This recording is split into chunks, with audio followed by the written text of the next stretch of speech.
For you to connect and make new friends in everyday life, I have a whole bunch of tips that I made and compiled them together. You can find them in my reel somewhere on our profile. But now I want to break down some of these concepts for you. Oh, but first, hello, I'm Alex. I help people learn how to connect deeper both with themselves and other people, and how to create more meaningful and impactful relationships in their life, especially friendships. In order to connect with new friends, you're going to have to initiate. I know it's hard, but I promise you, the more you initiate, the easier it gets. Be okay with initiating with new connections with no expectations of what will happen. And you're going to want to initiate both virtually and online in maybe a different way than you have in the past, or that you have learned in the past.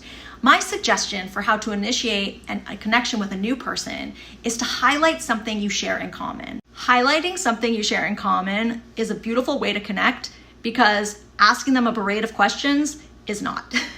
When someone approaches me and they are like, hi, what's your name? What do you do? Where do you live? How long have you lived there? Do you come here often? It just feels like an attack. Instead, when someone approaches me about something we share in common, it already kind of feels like they slightly know me. I feel kind of like we're warmed up already and we can engage on that topic. Your takeaway here is that in order for you to connect with new people in everyday life, you actually need to initiate. And when you initiate, you should highlight something you share in common.